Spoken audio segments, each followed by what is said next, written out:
तो आदाब, नमस्कार, गुड इवनिंग, सत श्रीकाल। एक बार फिर आप तमाम लोगों का स्वागत है क्राइम तक की कहानी के इस एपिसोड में। उम्मीद है पूरी फैमिली अच्छी होगी, अपना और अपनों का ख्याल रख रही होगी। आज की कहानी सुनाऊं उससे पहले एक ज़रूरी बात आपको बता दूं। आपको पता है कि अभी लास्ट थर्सडे को 2 जैन को पूरी क्राइम तक की टीम, जैसे कि हर साल एक साथ होती है, कहीं बाहर जाकर पार्टी करती है, घूमती है, फिरती है, तो पूरी टीम इस बार उत्तराखंड टिहरी गई थी, टिहरी डैम देखने के लिए, फिर टिहरी झील, और 4 दिन पूरी टीम ने खूब मस्ती की और हर चीज़ को कैमरे में रिकॉर्ड किया। तो जो हम लोग आपको दिखाते हैं कैमरे के सामने, हम कितने सीरियस कहानी सुनाते हैं, क्या करें। क्राइम सब्जेक्ट ही ऐसा है जिसमें हंसने मुस्कुराने का मौका मिलता ही नहीं है, क्योंकि इसमें सिर्फ दुख, तकलीफ, आहें, यही सब होती है। बट हम सब भी इंसान हैं, अपने पेशे से अलग हमारी भी वैसी दुनिया, हम भी आप जैसे लोग हैं। तो जब बाहर जाते हैं तो फिर खुशी का कोई पल छोड़ते नहीं हैं। तो कैमरे में वो सारी खुशियों के छोटे छोटे पल, वो शरारतें, वो बदमाशियाँ, सारी चीज़ें, वो गाना, वो टीम का डांस करना, वो खाना पीना, सारी चीज़ें रिकॉर्ड हुई हैं। आज जब कहानी ख़त्म करूँगा, उस कहानी के बाद इस पूरे ट्रिप की, जिसका नाम बाकायदा जो हमारे सबके लाडले ख़ास हैं अमित सिंह, उन्होंने इसका एक थीम सॉन्ग बनाया क्राइम तक की पार्टी का, और एक इसका नया नाम भी दिया स्ट्रिप का, द क्रिमिनल स्ट्रिप, करोड़ी वारदाती जश्न। तो बाकायदा एक गाना भी इसका तैयार हुआ, बाकायदा पूरा कंपोज हुआ वो गाना। तो वो गाना भी है, वो ट्रिप की झलकियाँ भी हैं, वो तमाम चीज़ें। जैसे ही ये कहानी ख़त्म करूँगा उसके बाद वो वीडियो प्ले कर दूँगा, तो कहानी के आखिर में। लेकिन उससे पहले आज की कहानी, कई ऐसे केस होते हैं जिसमें जब पुलिस इन्वेस्टिगेशन करती है तो वाकई उस इन्वेस्टिगेशन की कहानी को सुनकर मतलब एक रोमांच पैदा होता है। लगता है कि हाँ, जैसे जासूसी की दुनिया जिसमें थ्रिलिंग होती है, थ्रिल पैदा करती है, काश सारे पुलिस वाले सारे केस की जांच ऐसे ही करें। 19 साल पहले 3 कत्ल होता है, एक माँ का, और सिर्फ 17 दिन के 2 जुड़वा बच्चों का, जो दोनों बेटियां थीं, 17 दिन पहले पैदा हुई थी। और 19 साल बीत जाते हैं। इस केस को पुलिस से लेकर सीबीआई को सौंपा जाता, सीबीआई भी कुछ नहीं कर पाती, ठंडे बस्ते में है। और फिर कैसे टेक्नोलॉजी ने और केरल पुलिस के कुछ अफसरों, पुलिस अफसरों के दिमाग ने 19 साल बाद ये केस, जो कायदे से सीबीआई की है, फिर भी उस केरल पुलिस की बदौलत इसको सुलझाया गया। बहुत ही दिलचस्प और बहुत ही ज़बरदस्त कहानी है। इस कहानी की शुरुआत होती है 2005 में, केरल के कोल्लम डिस्ट्रिक्ट में। इसी डिस्ट्रिक्ट में एक लड़की रहा करती थी, उसका नाम था रंजनी। रंजनी के पड़ोस में एक लड़का रहा करता था, उसका नाम था दिविल कुमार। आस पड़ोस में रहने की वजह दोनों की रोज़ाना मुलाकात होती है। मुलाकात धीरे धीरे दोस्ती में बदली, फिर प्यार हो गया। इस बीच में दिविल भारतीय सेना ज्वाइन कर लेता है, इंडियन आर्मी। और इंडियन आर्मी ज्वाइन करने के बाद उसकी पोस्टिंग जो थी वो पठानकोट कैंप में थी। अब इधर दोस्ती प्यार, कुछ वक्त के बाद अचानक रंजनी प्रेग्नेंट हो जाती है। शादी अभी हुई नहीं थी। अब जब प्रेग्नेंट हुई तो जाहिर सी बात है, समाज है, बिरादरी है, क्या कहेंगे। लेकिन रंजनी को मालूम था कि दिविल उससे प्यार करता है, दोनों शादी करेंगे। उसने दिविल को बताया कि मैं प्रेग्नेंट हूँ, अब शादी कर लेते हैं। लेकिन दिविल ने अचानक अपना रूप बदला। उसने कहा नहीं, अभी शादी नहीं करेंगे और तुम जाकर एबॉर्शन करा लो। अब रंजनी को बड़ा अजीब लगा, क्योंकि वो उसे अपनी प्यार की निशानी मानती थी। लेकिन दिविल कह रहा है एबॉर्शन करा लो। इस बात पे दोनों में झगड़ा हुआ। उस झगड़े के बाद दिविल केरल से निकलकर पठानकोट अपने कैंप में वापस चला गया। इधर रंजनी ने ठान लिया कि वो किसी भी कीमत पर एबॉर्शन नहीं कराएगी, क्योंकि वो उसे अपने प्यार की निशानी मानती थी। माँ को भी उसने अपने समझाया, माँ भी पहले थी कि क्या कहेंगे लोग, लेकिन उसने कहा कोई नहीं। उसके बाद जब धीरे धीरे वक्त बीता और डिलीवरी का टाइम आया तो उसने अपना घर छोड़ दिया, दूसरे शहर में पहुंची, तिरुवनंतपुरम में।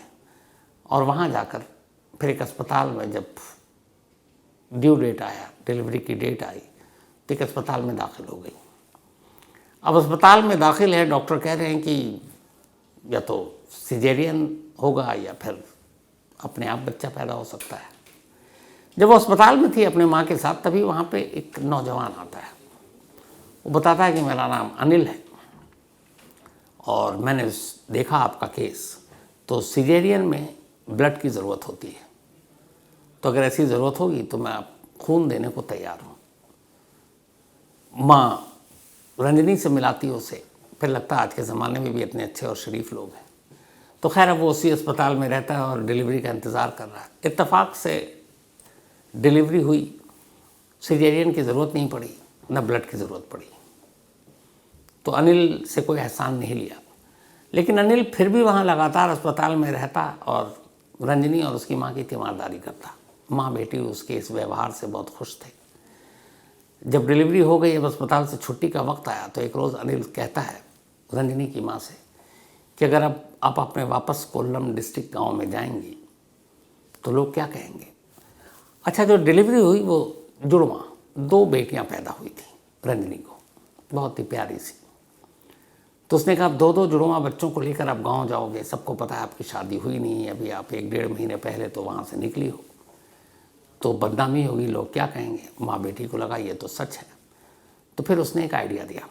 उसने कहा कि आप अपने गांव जाने की बजाय, मेरा गांव है एक, जानता हूँ वहाँ कुछ लोग हैं, वहाँ एक किराए पे घर लेकर मैं आपको देता हूँ और कुछ वक्त तक आप वहीं रहो, जब तक कि सारी चीज़ें सेटल ना हो जाए, किसी को पता भी नहीं चलेगा। बाद में अगर आप 6 महीने 1 साल बाद जाती हैं तो कोई पूछेगा भी नहीं, तब तक तो बताया जा सकता है शादी हो चुकी थी, बच्चा हुआ है। रंजनी और उसकी माँ तैयार हो जाती है और उसके बाद वो उसको वो जो अजनबी जिसने नाम अपना अनिल बताया था, उसे एक गांव में एक घर किराए पर लेकर देता है और वो दोनों वहीं रहने लगते हैं। धीरे धीरे वक्त बीतता है। 10 फरवरी 2006, अब ये तारीख आती है, 10 Feb 2006। 10 फरवरी 2006 को अचानक एक रोज़ टिविल, जो अब तक गायब है सीन से, जिसने रजनी को प्रेग्नेंट किया, शादी करने से इनकार किया, उस वक्त बोला बाद में करेंगे, फिर ये कहा कि अबॉर्शन करा लो, वो अचानक घर पे दस्तक देता है। रंजनी डेविल को देखकर खुश हो जाती है कि शायद वो बदल गया। माँ भी खुश हो जाती है कि चलो देर से ही सही, आए तो सही। डेविल आता है, बड़े प्यार से बात करता है, फिर अचानक कहता है कि देखो इन बच्चों की बर्थ सर्टिफिकेट बनाने हैं, उसके लिए ग्राम पंचायत के दफ्तर जाना पड़ेगा। तो वो कहता है कि अस्पताल के जो कागजात हैं वो रंजनी की माँ को देता है और कहता है कि आप इन कागजात को लेकर ग्राम पंचायत के दफ्तर चली जाइए और वहाँ जाकर बर्थ सर्टिफिकेट बन जाएगा। माँ घर से निकल जाती है। अब घर के पीछे माँ के बाद सिर्फ दिविल, रंजनी और 2 17 दिन पुरानी जुड़वा बेटियाँ। दोपहर बाद करीब 3 घंटे बीत जाते हैं। माँ अब घर लौटती है। घर लौटती है, जब दरवाज़ा खोलती है माँ के होश उड़ जाते हैं, चीखें निकल जाती हैं।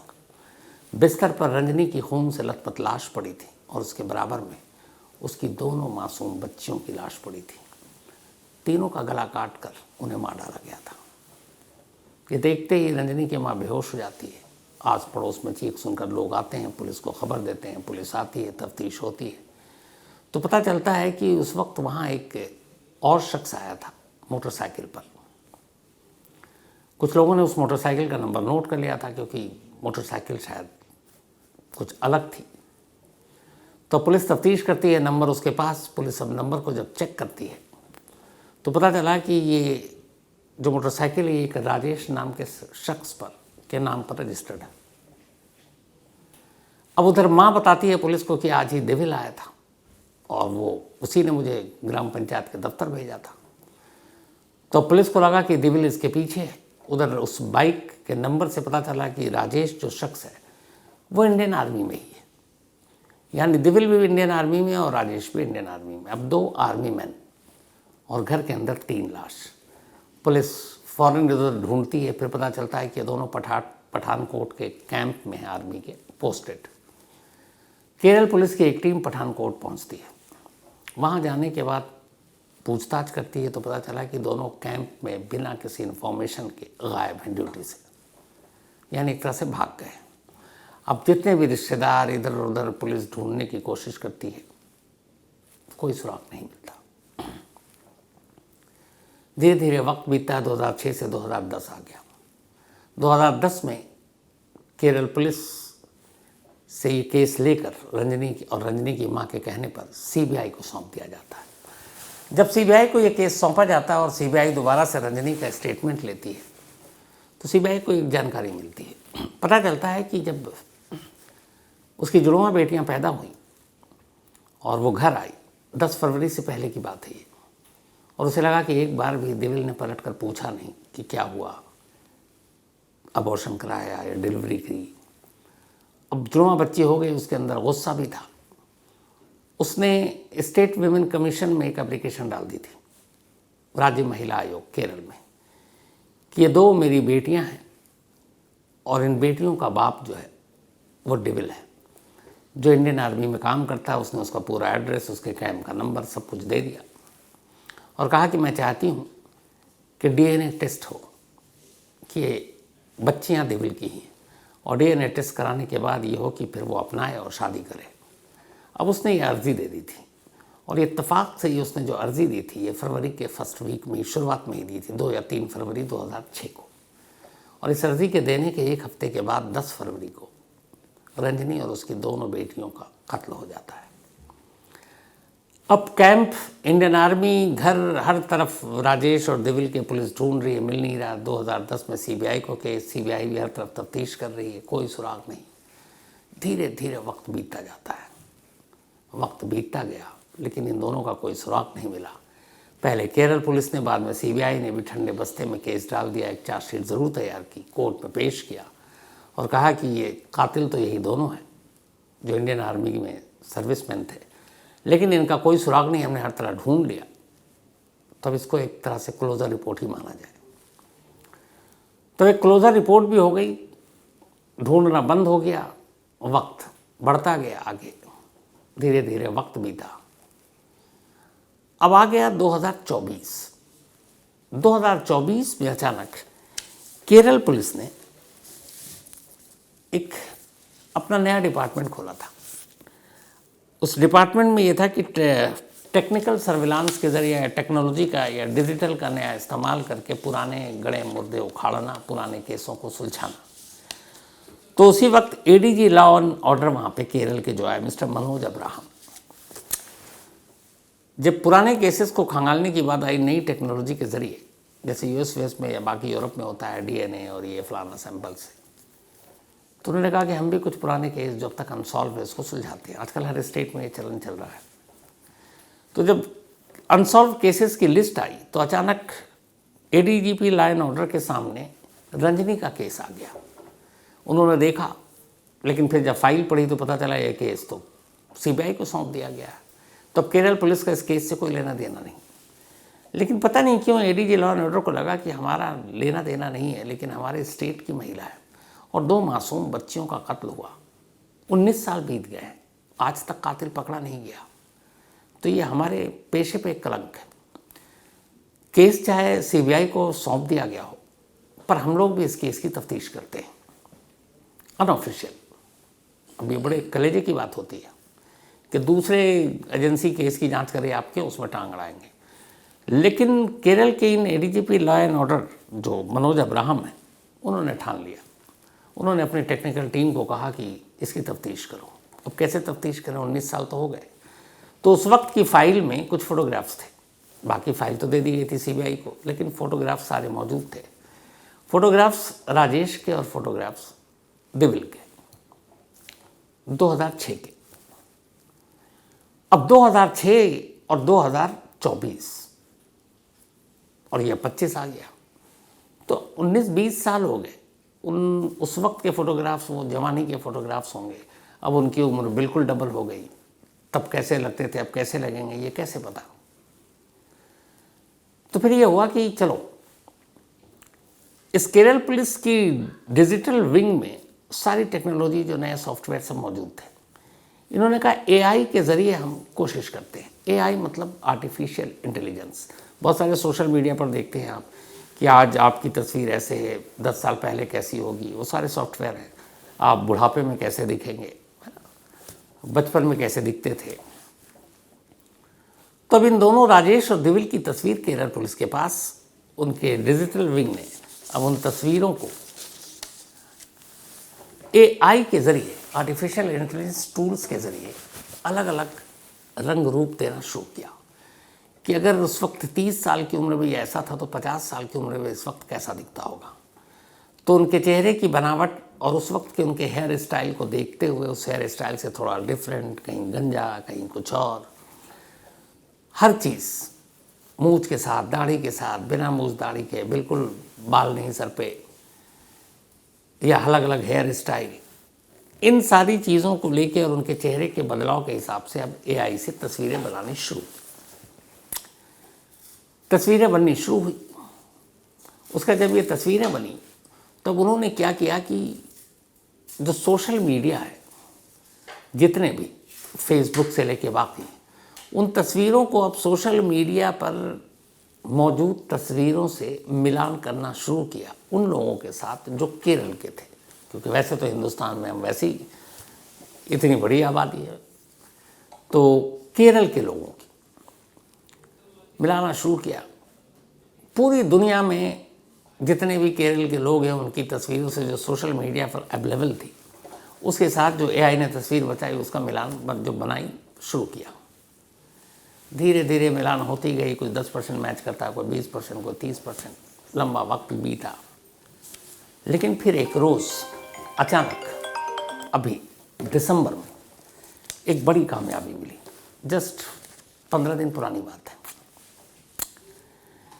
फेसबुक पे एक कपल की तस्वीर थी शादी की, और शादी के दिन की ही तस्वीर थी दूल्हा दुल्हन के तौर पर, वो भी कैंडललाइट थे, और वो तस्वीर दुल्हन ने फेसबुक पे अपलोड किया था अपने पति के साथ। अब जब उस तस्वीर को देखा गया और जो एआई ने तस्वीर बनाई थी उन दोनों को मैच किया गया, तो ये पहली तस्वीर थी जो 90% मैच कर गई। अभी तक 10, 20, 30, 40 मैच कर रहा था, ये तस्वीर 90% मैच कर गई। अब जैसे ही 90% मैच की, जो केरल पुलिस है उसकी खुशी का ठिकाना नहीं। उन्होंने अब उस प्रोफाइल पर जाकर उसकी डिटेल निकालनी शुरू की। जब डिटेल निकाली तो पता चला कि ये जो तस्वीर है ये पुडुचेरी में रहने वाले एक कपल की है, लेकिन जिसकी तस्वीर है उसने अपना नाम प्रवीण कुमार रखा हुआ फेसबुक पर, प्रवीण कुमार के नाम के। तो पहले धक्का लगा कि हम तो ढूंढ रहे हैं राजेश और दिविल को, ये प्रवीण कुमार नाम का है, पता नहीं होगा भी कि नहीं। लेकिन 90% मैच था, इसलिए केरल पुलिस ने कोई रिस्क नहीं लिया, फ़ौरन एक टीम पुडुचेरी भेज दी। अब पुडुचेरी में जाने के बाद पुलिस ने तहकीकात शुरू की, उस घर तक पहुंची जिस घर ने सोशल मीडिया पर यह तस्वीर डाली थी, क्योंकि उनके ईमेल आईडी, फ़ोन नंबर, बहुत सारी चीज़ें अवेलेबल थी, तो बहुत मुश्किल भी नहीं हुई। वहाँ जाने के बाद अब पुलिस की टीम सादी वर्दी में घर पर नज़र रख रही है। फिर एक रोज़ अचानक उस घर से एक शख्स दिखाई दिया।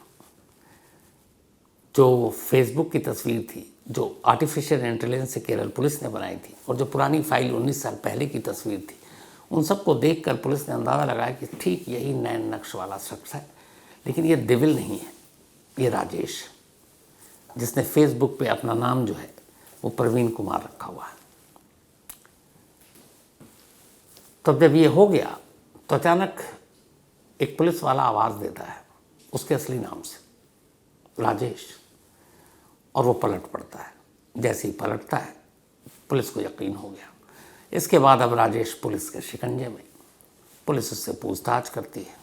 पूछताछ के बाद थोड़ी ही देर के बाद, उसी दिन सेम डे, और ये बात है 4 जनवरी की, यानी कि आज से 5 दिन पहले की, 4 जनवरी 2025, 4 जनवरी की बात है। राजेश अब शिकंजे में, राजेश से पूछताछ हुई और 4 जनवरी की शाम होते होते अब उसी पुडुचेरी में असली कातिल भी पुलिस के सामने था, और वो था दिविल।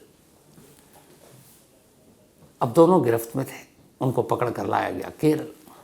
केरल में पूछताछ हुई तो पता चला कि इन दोनों ने आर्मी से भागने के बाद अपनी हर निशानी मिटा दी, फैमिली से कांटेक्ट छोड़ दिया, और फिर ऐसी जगह की तलाश में लग गए जहाँ तक पुलिस पहुँचे नहीं। फिर इन्हें पुडुचेरी का ख्याल आया, क्योंकि वहाँ कभी ये जा चुके थे। उन्हें लगा कि यहाँ पुलिस पहुँचेगी नहीं, और वहीं चले गए। अब वो अपना हुलिया बदल कर रहने लगे। फिर धीरे धीरे दोनों ने वहीं अपना घर बसाया। दोनों दोस्त थे और दोनों ने ही एक स्कूल की 2 स्कूल टीचर से शादी कर ली। दोनों भी टीचर थी, और ये दोनों वहाँ पर इंटीरियर डिज़ाइनर का काम करने लगे। तो इंटीरियर डिज़ाइनर का काम करके ठीक ठाक अपने पैसे कमा रहे हैं। दोनों पत्नियां स्कूल टीचर, घर ठीक ठाक चल रहा है, पुरानी चीज़ें भूल गए, नाम वाम बदल लिया। जो राजेश था उसने अपना नाम प्रवीण कुमार रख लिया, और जो दिविल कुमार था उसने अपना नाम विष्णु कुमार रख लिया था। अब 5 दिन पहले दोनों पकड़े गए। इस वक्त केरल पुलिस की हिरासत में है। 3 कत्ल हैं और इंडियन आर्मी के ये 2 दोस्त। बेशक 19 साल बीत गए, लेकिन कानून ने अपना काम किया। केरल पुलिस ने यह किया कि जब तस्वीर बनाई और मैच कर दिया तो उन्हें भी पता था कि यह केस सीबीआई का है। उन्होंने सीबीआई की ब्रांच को वहाँ लोकल इन्फॉर्मेशन दी कि ये है, और हम उस तक पहुँच गए और इन दोनों को सीबीआई की कस्टडी में दे दिया, क्योंकि ये केस सीबीआई के पास है। अब सीबीआई इस मामले में चार्जशीट दाखिल करेगी। बेशक 19 साल बीत गए, लेकिन रंजनी को इंसाफ मिला। उन दोनों बच्चियों की तस्वीरें केरल के हर अखबार में, हर रीजनल चैनल पर चला, और उन्हें देखकर हर कोई मतलब अफसोस में था कि 17 दिन की 2 जुड़वा बेटियों को उसी का बाप कैसे मार सकता है। लेकिन ये हुआ, और कमाल है केरल पुलिस, और कमाल है केरल पुलिस की उस डिजिटल या टेक्निकल विंग की, जिसको लीड कर रहे थे एडीजी लॉ एंड ऑर्डर, जिनकी वजह से ये केस सुलझा। तो एक टेक्नोलॉजी के 2 रूप होते हैं, एक जिसका गलत इस्तेमाल और गलत चीज़ें, और एक उसका सही इस्तेमाल। आर्टिफिशियल इंटेलिजेंस ने शायद देश में ये पहला केस सॉल्व किया है। 19 साल पुराना, जिसको ठंडे बस्ते में डाल दिया गया था, वो केस सुलझ गया। तो सैल्यूट केरल पुलिस को, जिसने एक भुला दिए गए केस को जिंदा किया और उनके 2 कातिलों को उनके अंजाम तक पहुंचाया।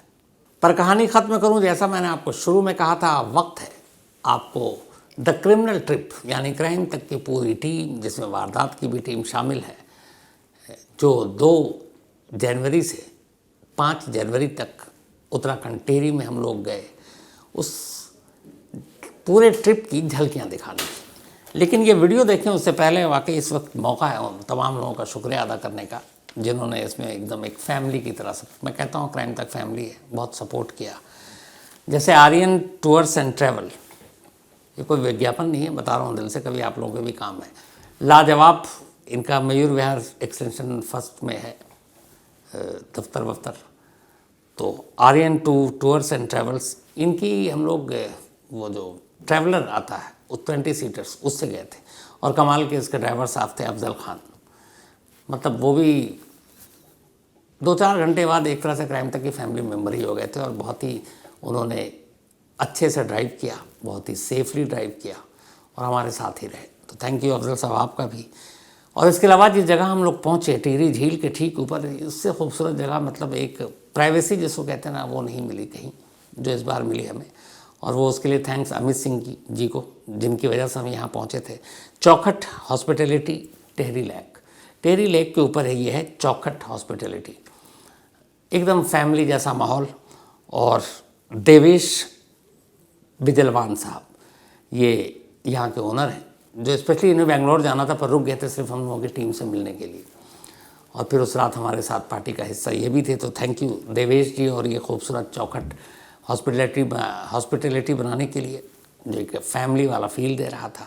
और वहाँ 3 लोगों को तो भूल नहीं सकता, जिन्होंने सुबह ब्रेकफास्ट, लंच, डिनर, मतलब 3-4 दिन जो ख्याल रखा, चाहे वो सुभेश भाई हो, मनोज हो, दिलीप हो, आप तीनों का भी थैंक यू, शुक्रिया बहुत बहुत। फिर जो हम लोगों ने पैराग्लाइडिंग की, आप देखेंगे आज झलकियाँ गजब की हैं। वो पूरी टीम, एक नहीं किया, इंक्लूडिंग मेरे, मुझे डर लगता है लेकिन फर्स्ट टाइम किया मैंने। तो ये एरो सारथी उसी टिहरी लेक पर है, और पैराग्लाइडिंग विथ एरो सारथी ये पूरी टीम ने किया था। कोटी colony near boating point Tehri Garhwal. तो एरो सारथी है वहाँ पे टिहरी पे, कभी आपको मौका मिले तो आप जाएं, और वहाँ ज़रूर आप कर सकते हैं। वीरेंद्र रावत साहब, इन्होंने बहुत अच्छे से ख्याल रखा सेफ्टी और सारी चीज़ों का, और बताया कि कैसे क्या होता है। साथ ही सरफराज भाई, राजू भाई, मुकीद भाई, थैंक यू सो मच। आप लोगों ने जिस तरीके का प्यार हमारी टीम के साथ दिखाया, और उस हॉस्पिटैलिटी के लिए दिल से शुक्रिया आप तीनों का भी। तो ये थे वो किरदार थे जिनका अगर शुक्रिया अदा न करता तो बेईमानी होती, क्योंकि इनके बिना ये ट्रिप अधूरी होती।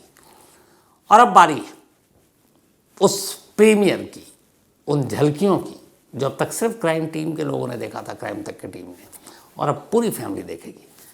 तो लीजिए इसको देखिए, और इसी वीडियो के साथ आपको छोड़कर जा रहा हूँ। हाय बड़ी, ये एंगल रखना। अच्छा ये रख। नया साल नया धमाल, जंगल नदी बहार की वादियां, करोड़ी वार आती जश्न की बात, the criminals बचे सायरन के साथ, धरती पे पाँव आसमान उड़ान, सैलरी की बारिश हर तरफ धमाल। तो आदाब, नमस्कार, गुड इवनिंग, सत श्री अकाल, और देख रहे हैं क्राइम तक की खास एपिसोड आसमान से। अंदर आने दो, अंदर आने दो। इसके अंदर, इसके अंदर, इसके अंदर।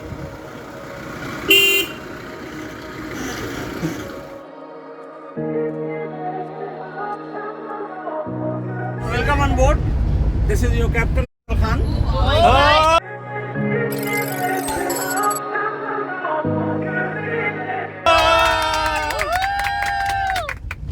From Noida to Tehri, around 800 kilometer distance.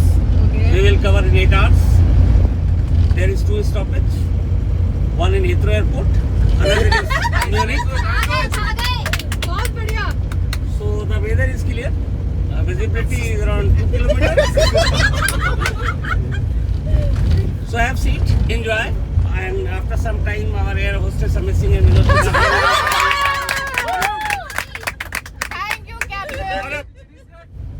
बड़ी खास चीज़ है, इस पूरी टीम के लिए अमित सिंह को मुंबई भेजा गया था, एक गाना रिकॉर्ड करवाने भेजा गया था क्राइम टीम की तरफ से। अच्छा। और ये मुंबई गए, सुबह और शाम को लौट कर आए, और फिर उन्होंने वहाँ एक गाना रिकॉर्ड करवाया, और वो डेडिकेटेड है आप सबके लिए। तो एक तो पहले अफजल भाई के लिए ताली, और अब एंजॉय द सॉन्ग। नया साल नया धमाल, हाल, जंगल नदी बहार की वादियां, करोड़ी वार आती जश्न की बात, the criminals बजे सायरन के साथ, धरती पे पाँव आसमान उड़ान, सेल्फी की बारिश हर तरफ धमाका, the criminals बजे सायरन के साथ, धरती पे पाँव आसमान उड़ान, सेल्फी की बारिश हर तरफ धमाका, दिल्ली से राजा सुड़ान, कहते हैं अब मौसमी तूफान, बिल्कुल नई गाड़ी रोड पे रैलियां, सड़क का राजा उड़ती है गाड़ियों की गाड़ियां, देर रात की धड़कनें बढ़ती है, लाइट्स की महफिल सजती है, गली में शेरों का डंका बजा, यहाँ हर रात जश्न मनता है, the criminals बची है सायरन की सांस, धरती पे पाँव आसमान उड़ान, सेल्फी की बारिश हर तरफ धमाका। हम टिहरी डैम के पास मौजूद हैं, टिहरी डैम पर ही मौजूद है। मेरे साथ प्रवेश पांडे, दीपिका शर्मा, और अब हम नीचे जा रहे हैं देखने के लिए कि क्या रास्ता है। ये आप देखिए, पहाड़ी है, पहाड़ी रास्ता, शानदार पहाड़ी है, पत्थर है, पहाड़ी रास्ता है, पत्थर नहीं है, पत्थर। और यकीन मानिए, यकीन मान लेते हैं, इससे बेहतरीन कोई जगह नहीं। ओके, आप आए बिल्कुल, और अपने बच्चों को लेकर आए, फैमिली को लेकर आए, और यहाँ तेंदुआ भी घूमता है, यहाँ तेंदुआ भी घूमता है, गुलदार। कल हमें पता चला कि यहाँ गुलदार आता है, और हमने गुलदार के पैर के निशान देखे जो कि वाकई में चौंकाने वाले थे, और डर भी लग रहा था। कितना चौंके फिर आप।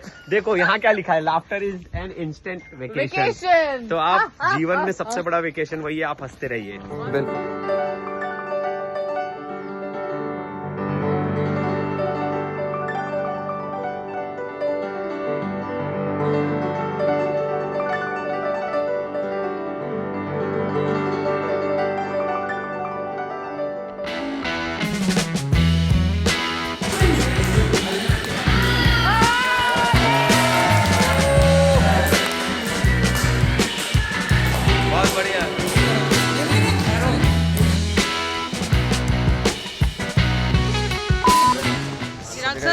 फोन ले आयो। आदि आदि hello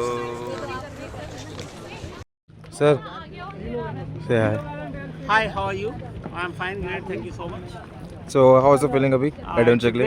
It's great. And for the activity, are you feeling excited?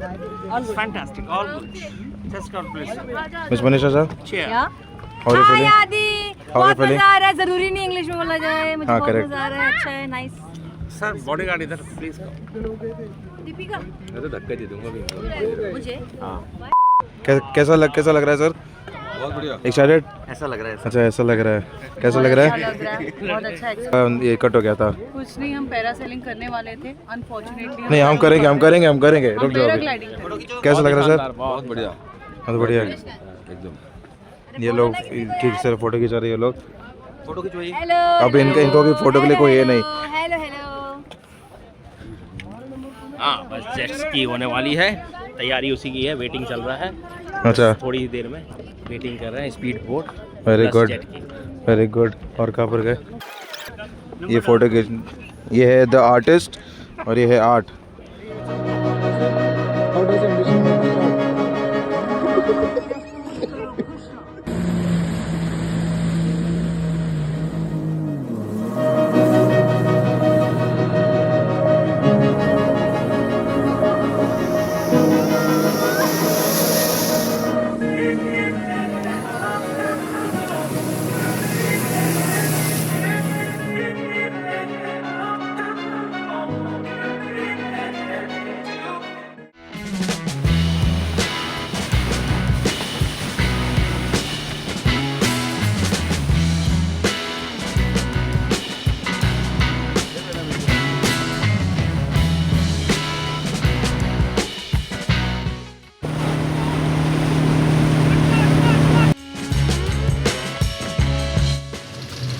इन लोग का एक फोटो खींच दो, देखो ये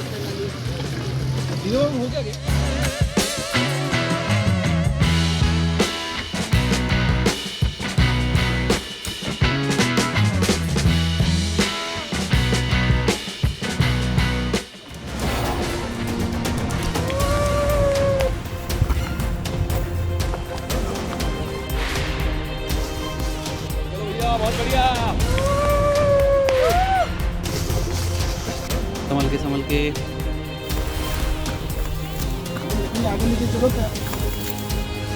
रास्ता मुश्किल होता जा रहा है। ये लंबा रास्ता है, नीचे खाई है। ट्रिप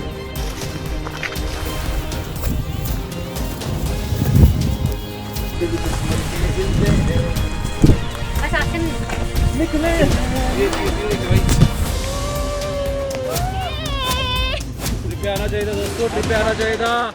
हाय बड़ी, क्या करने जा रहे हो आप? पैराग्लाइडिंग करने जा रहे हैं। मैं जा रही हूँ सूरज से बात करने। मजा आ रहा है? मुझे बता देना कब दौड़ना है। उड़ते हुए उड़ रहा हूँ। ऊपर जाके स्टंट करने वाले हैं, तो जो भी देख रहे हैं हमें देख के सीखे स्टंट कैसे किया जाता है और करना चाहिए। ये सबसे बड़ा टर्बो आदमी है, ठीक है? वेरी गुड,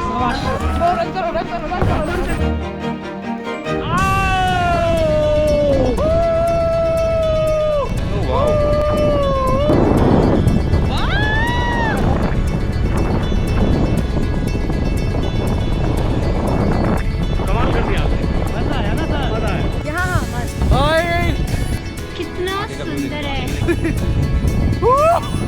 मजा आया मजा। आज मैं ऊपर, आसमान नीचे। आदाब, नमस्कार, गुड इवनिंग, सत श्री अकाल और देख रहे हैं ग्रैंड तक की खास एपिसोड आसमान। We are in air. चालू ओके। मैं इस वक्त करीब 4000 फीट की ऊंचाई पर हूँ।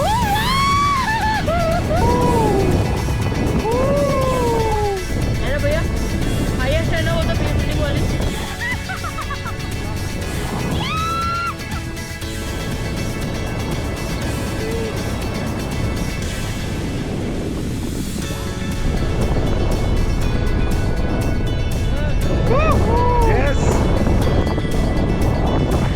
आज मैंने पैराग्लाइडिंग करी है।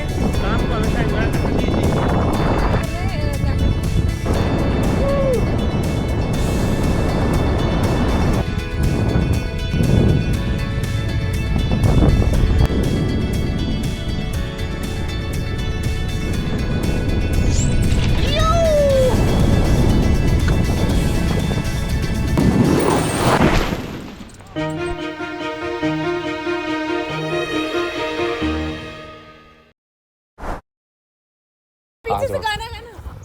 पगली उस चौराहे पर जाती है, सबको पत्थर मारती है और वो अपने आशिक को ढूंढती है।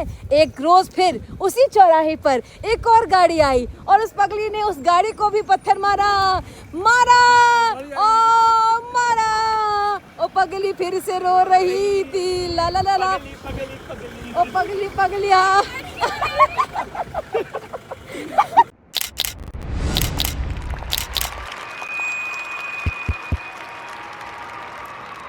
बता दो ना।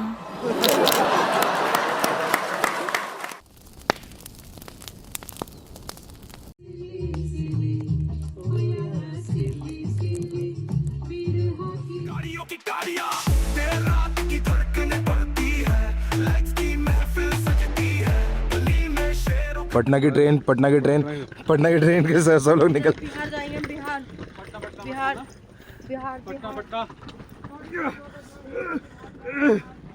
हाय गाइस, हमने बहुत एंजॉय किया ट्रिप पे, अब जा रहे हैं। Hello guys, I am very powerful. ऐसे तो मैं 100 बैग उठा सकता हूँ डेली, कोई दिक्कत नहीं, मुझे किसी तरह की कोई दिक्कत नहीं। बहुत ही आरामदायक चढ़ाई और उतराई। का बचा यहाँ हर रात जश्न मनता है।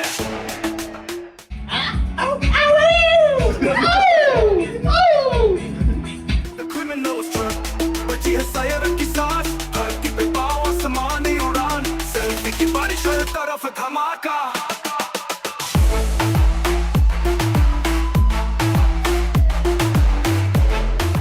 वो पैसे निकला काम ढूंढने आ गई मिल गई फैमिली यहाँ पे ट्रैकर से मिला मुझे बड़ा आगा मैंने दिल को जीता है।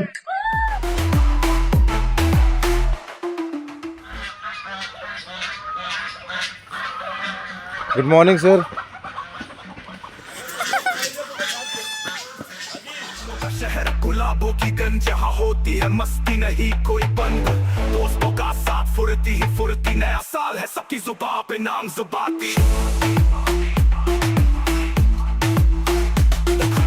मेरे काली एक्टिवा दा नित खड़के बढ़के बढ़के पानी पानी हो गई मैं मट्टो हाँ कर वो ने अड़के। जाओ पानी लेके जाओ।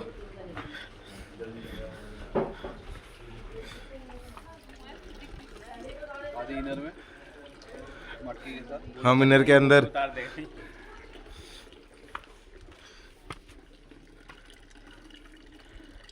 यहाँ पे पानी का यहाँ पे एक जंग चल रहा है। हाँ हो